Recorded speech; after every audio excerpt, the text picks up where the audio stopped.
All right. So, Louis, it is really great. I don't know how I should actually express this, but it's amazing. And I'm so thrilled to have you here.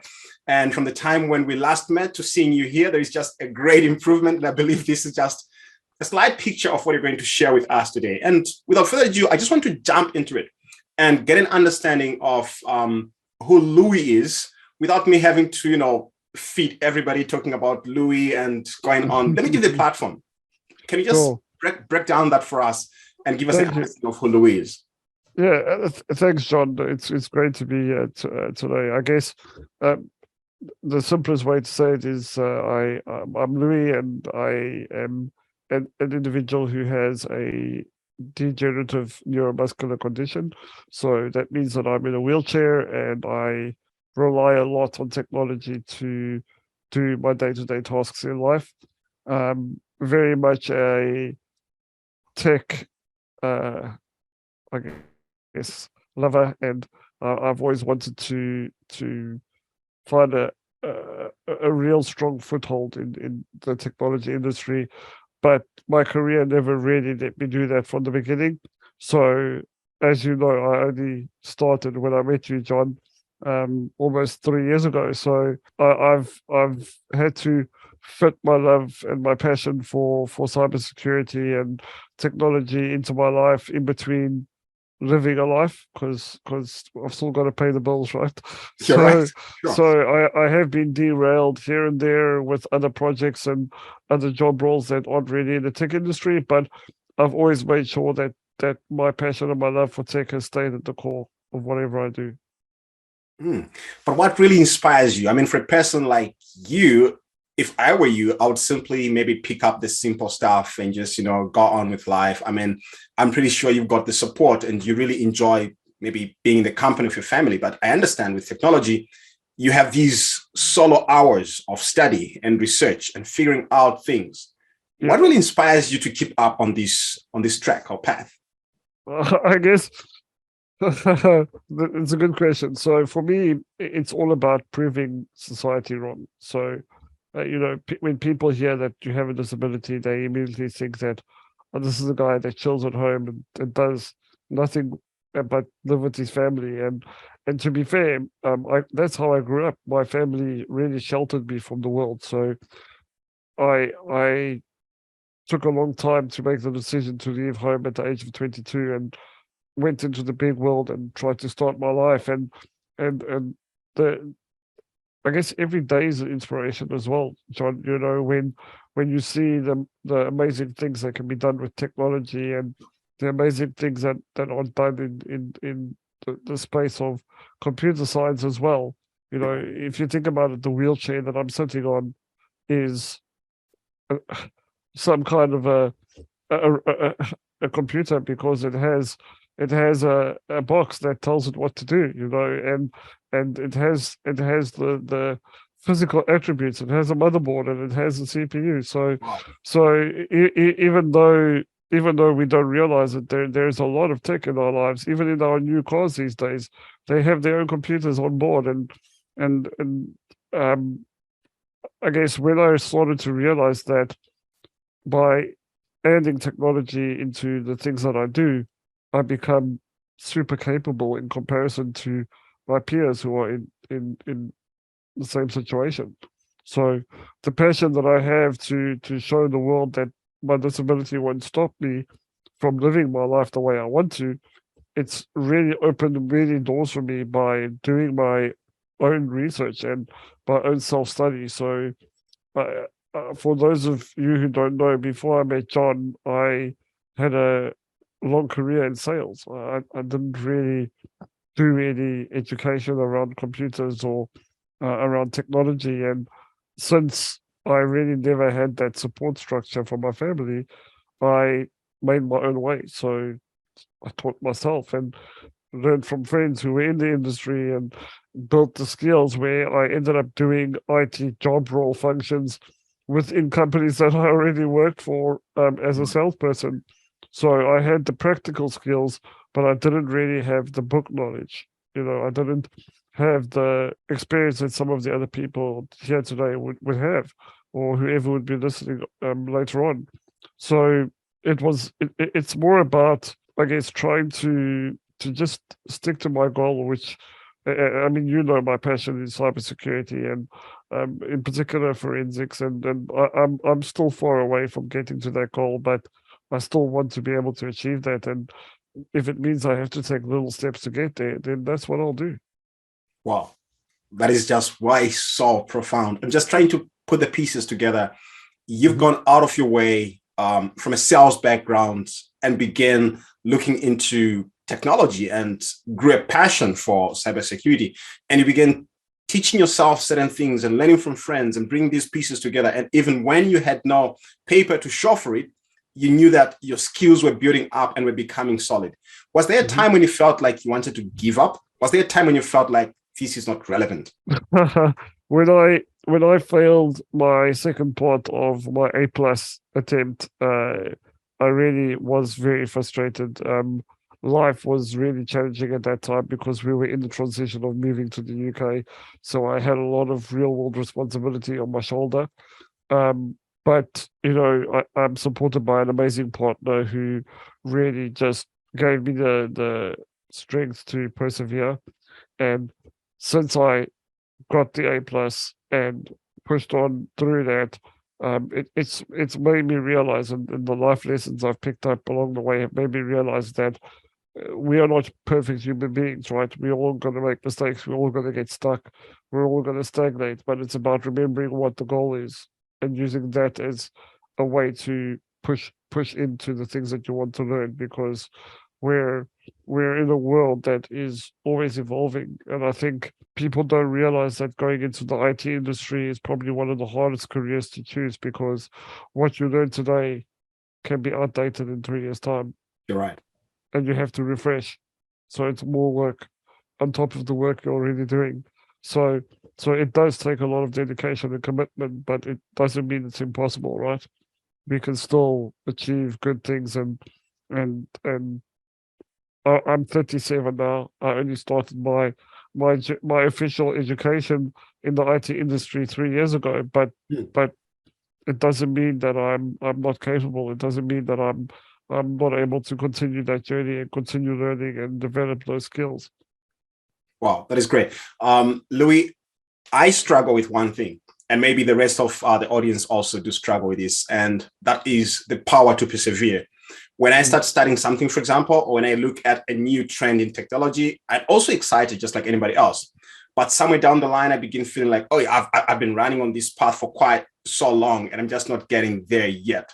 How do you get to build resilience? How do you get to be somebody who is, perpetual in the way they're working and just following through until they reach or until they knock out that certification, until they knock out that skill in terms of how they could maybe automate something, etc. How do you build the resilience? So I guess having a big network of people you can go to keep your inspiration going. You Hmm. know, there are many times I've reached out to you, John, and said, "I'm stuck. Help me, please." And seeing how quickly you help me, it's like I want to be able to do that for my friends and for my colleagues and for my network. You know, I think again, as I said earlier, remembering why you chose this career, keeping that as a focus point can help you overcome those challenges that come from losing your excitement or your passion. Feel like your interest in the subject matter is not where it used to be when you started. Maybe you need to move on to the next new thing. But remember that by doing half of the original thing and half of the new thing and half of another new thing means that you only have half the skills of someone who's in the same role as you are, and and therefore you're not going to be as capable as they are, and you're not going to be as efficient as they are. But I also think it's about doing things in the smart way, right? So you and I have had some very big theoretical conversations around automation and um, understanding capabilities of the fact that I can't physically write code. I do that through my technology, through my voice to text software. And it means I have to train it to do that. And that takes even longer because I have to first teach this software to understand what I mean when I'm trying to code.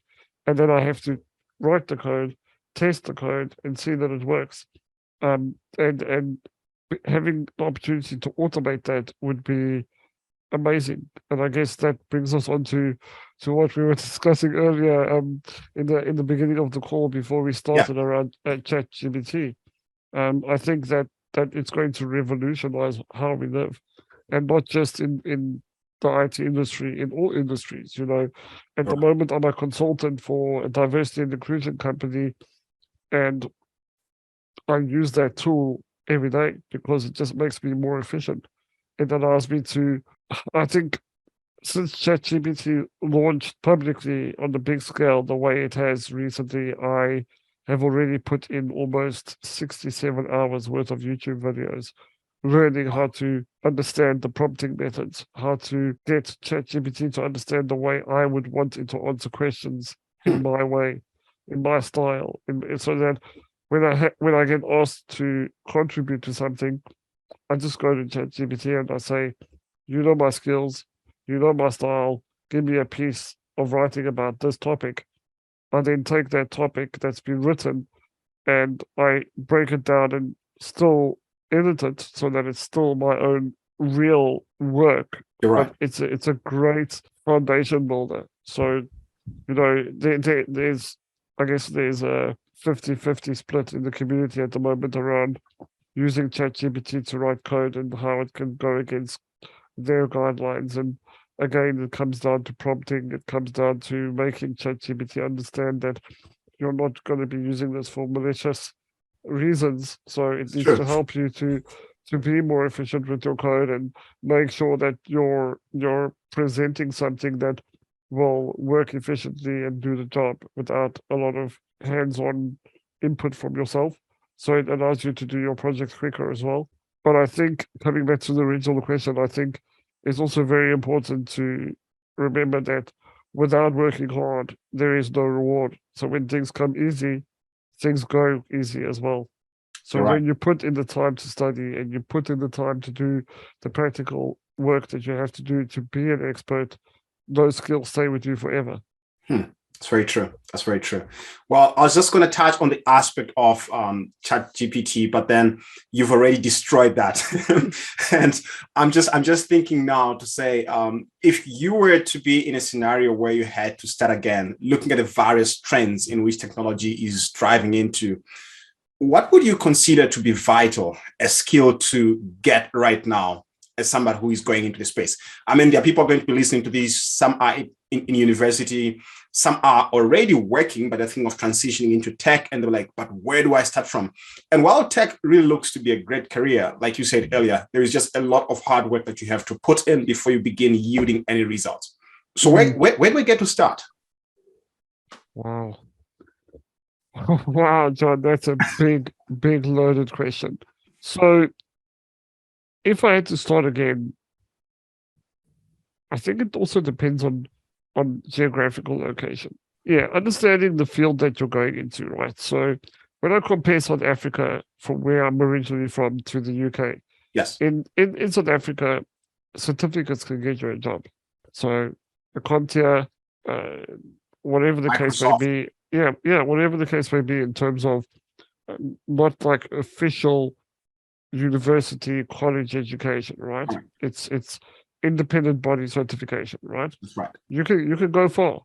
But when I come to the UK and I look at how they do things here, Mhm. if you don't have a degree, you're going to have like the highest level certificate before people ever start considering you for job roles. Wow. And and I've been involved with a cybersecurity association here in the UK. Yes. There is a big drive at the moment trying to create opportunities for neurodiverse people and people with disabilities going into the space because we seem to excel in these areas. And our brains seem to enjoy this kind of industry. And what they've realized is how the job market in this country is actually a major barrier for getting those job roles because Hmm. we can't always go to universities and do the practical exams.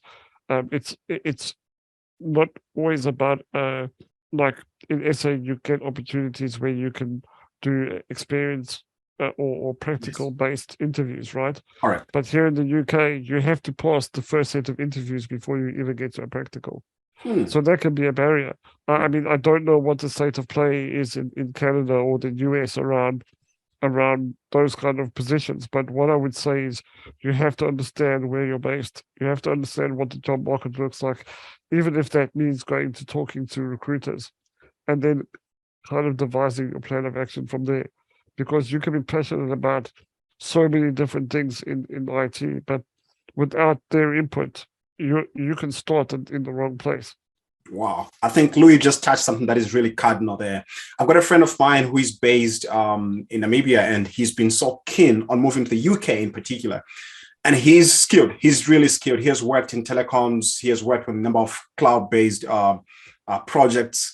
And he has been so frustrated lately with just having a chat, and he was telling me to say, look, I do get a lot of recruiters reaching out to me and saying, we could put you on board. And sometimes the ball even starts rolling, but somewhere along the line, eventually you're cut off. And I've been thinking, is it because of the location where I am, or is it because maybe of other reasons? But you just dropped a gem there to say the framework could actually be different. The UK would consider a traditional educational system in place to prove you went to Oxford or you went to Cambridge and this is what you did, as opposed to having maybe an international certification alone. That could only be something that complements that. So Mhm. understanding the geographical location in which you are in is great to making sure that you can, launch your career in that direction. I really Yeah, appreciate that. yeah. I think it's very important also to use that channel of recruiters because recruiters by nature are always looking for people because that's where their money lies, right? That's right. So if you find an organization who is willing to even give you 10 minutes of their time to talk to one of their IT recruiters to understand what are kind of the job roles that they're filling, what are the criteria that they have for getting you an interview with their clients, it can really give you a great idea of where to start and where you need to put your time. I mean, John, you know that I started with A plus in South Africa, and whilst in South Africa, that was a great place to start. Yes. And I've even had to go back to basics here in the UK and do a level 2 cybersecurity certification because I can't do level 3 without showing them I've done level 2. That's true. That's true. Well, I still have to allow time for some questions, but I've got one question before we Mhm. go over there. What technology in your mind do you think are likely to be shaping the world at a bigger scale going forward? This would definitely help me because you're just talking about A plus right now. I was talking to someone. I was telling them to say, look, you already have experience with the hardware and networking part of things. But what you might be lacking at this point is understanding of the cloud. So instead of you certifying for A plus, why don't you look at an AWS track? Why don't you look at a Microsoft Azure track? Why don't you look at something that would position you differently and certify in that? And I'm a strong believer. If anybody is coming from a background where they never had interaction with systems, A plus is and A plus N plus Security Plus is the best place to start. But if you've been working for 3 years and were maybe holding a degree and you never got a chance to certify, I don't think you should go there anymore. I think you should now look at Mhm. something that would position you differently. Now, in that vein, what technologies, Louis, do you think are going to shape the world?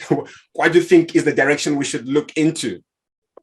This is a hard question, John. I mean, cloud-based services are going to be here forever. I think. I think, we are always going to need the cloud, and I think that hardware is going to evolve to rely on cloud more than what it is at the moment.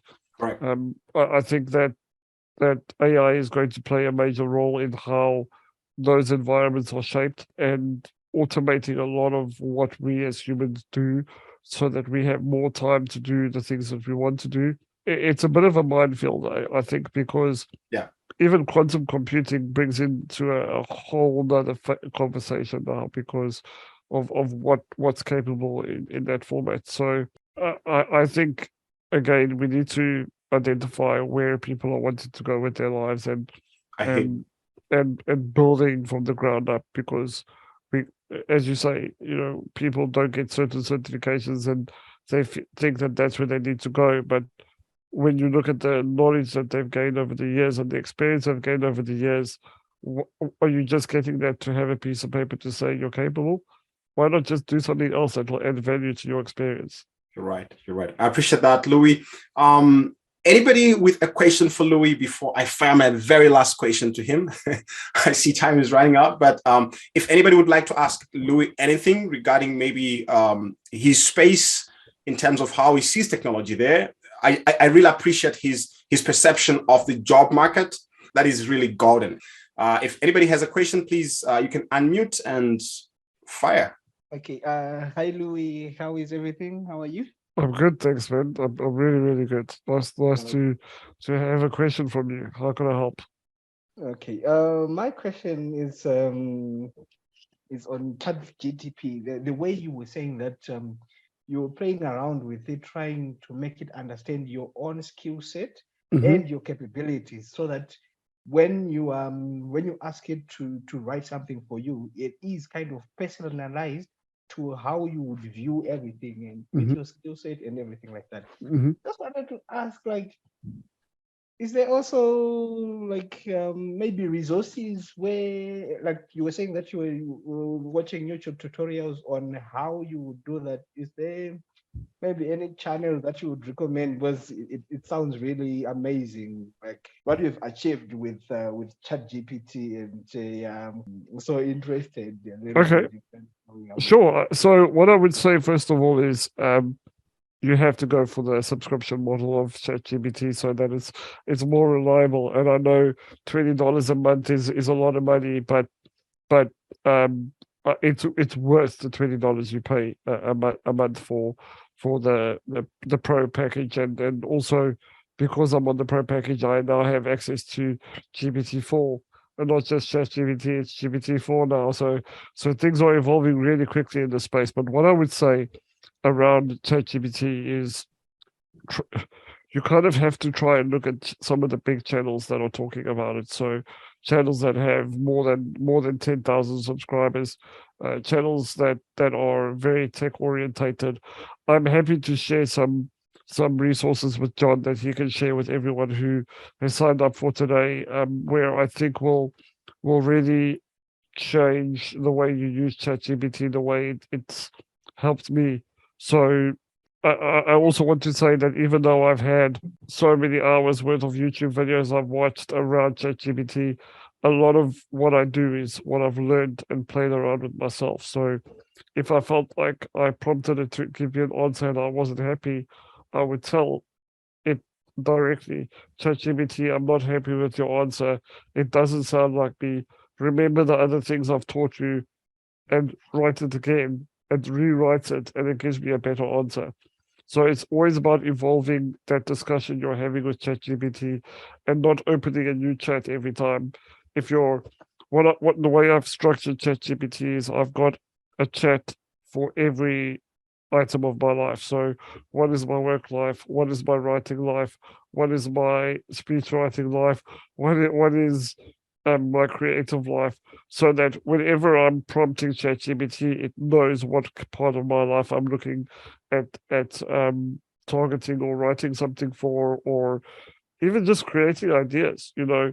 I'm in the process of reviving my YouTube channel that I used to have when I met John. And ChatGPT can even be used for creative ideas and building new storyboards to make video recordings, and it's such a versatile tool. It can kind of become like a magician's hat, because you get things from ChatGPT that you don't think you're going to get until you've done it. So all I can say is the more you use it and the more you practice with it and the more you evolve the way it understands you, the better and better it's going to become. Okay. Wow. Thank you so much. Yeah. My pleasure. Wow. Wow, that really is mind blowing.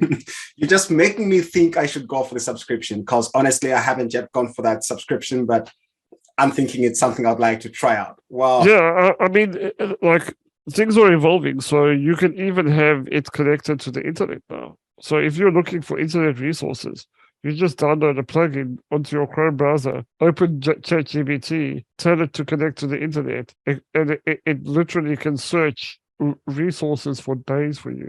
Wow. You can even tell it I want 100 resources on Azure, and it will search links for you and give you a whole list of links that you can go and read and learn and videos to watch, and it's amazing. Wow. I'm just curious right now, because earlier when we started, you showed me that your AI assistant had joined the meeting. Have you been able to integrate ChatGPT with maybe your voice recognition and other tools that you use in your everyday life? So I'm currently trying to get it to work. It's not as easy as it sounds, but I use a lot of Apple devices. Apart from my laptop, which I'm using now to join the call.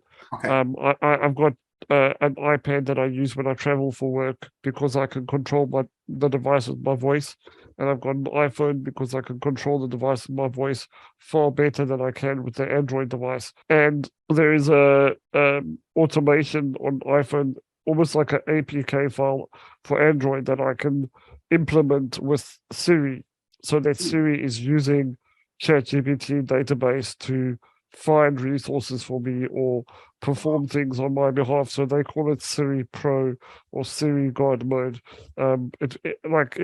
It's amazing trying to find those solutions that work for you. So for me, that would be a game changer, because when you ask Siri for something, it just opens up Safari and gives you a link to go read a resource. But if you want something more specific, and you've managed to integrate ChatGPT into Siri, it becomes a whole different thing. Wow, Louis, our time is just running out. Our time is running out, and I'm just loving this conversation the way it's going. We could go on and on and on. Just to close, I would like to ask one question, and then you could just also include your closing remarks in that. And that is, you see, we are going through a lot of brain pressure, mental tense experiences. I mean, most IT pros sometimes go through depression without even knowing it. And we have different ways in which we try to relax. Others play games, others, have different activities, others go hiking. What are the things that Louis does in his space as a way of relaxing his mind? What do you do? Do you have a social life? Man, tell us. Yeah, of course. So in South Africa, I did have a friendship circle and went and did things like any other person does. So, go out drinking with the boys, or go spend time with the family, go on holidays and things like that. Yeah. Well, maybe not in South Africa, because that's a whole other discussion. What I would say is, it's very important to have that balance, and this is very hard for me to talk about because I'm very driven, John. I put in 75 hours a week worth of work, because I'm doing multiple things, not just my day job. And it's very important to break that cycle, because it's not healthy, and it's why people end up being depressed. It's why people end up having burnout at work. And for me, spending time with my family here in the UK, because right now I don't have a big friendship circle in the UK. So family time is important to me, and we are actually going on our first international holiday very soon, which will be great as well. You don't have to go international to have that break, right? Refreshing our minds is really important, and having that downtime allows us to break that cycle of constant pressure, to break that cycle of, oh my God, we got to get this done. Oh no, it's a project, we're behind schedule, and there will be times when you have to put in the extra time, but you also have to force yourself to stop doing that when it's getting too much. I have a very unique way of doing things, so because of the life that I live with my disability, so my downtime is going to a tattoo parlor and sitting there for 3-4 hours getting a tattoo, because I'm doing nothing but sitting there talking to the tattoo artist, knowing that when they're done, I'm going to have a nice piece of artwork on my body. But for other people, it would be something physical, like running or jogging or cycling or going to the gym. But it's very important to enjoy those moments, because they will help you sustain your mind, body, and soul to do even bigger things in your career. Wow, Louis, I'm just grateful. I mean, you're dropping gems in all directions. I'm just grateful that you're able to make it. Please, if at all anybody says let's have Louis again, please allow us another chance to bring you on board, and then just talk to us about certain things that we should really look into. I really appreciate your time, and I wouldn't want to take much of your day. I know it's already evening. Thank you so much. Really appreciate, and we'll see you next time. Thank you.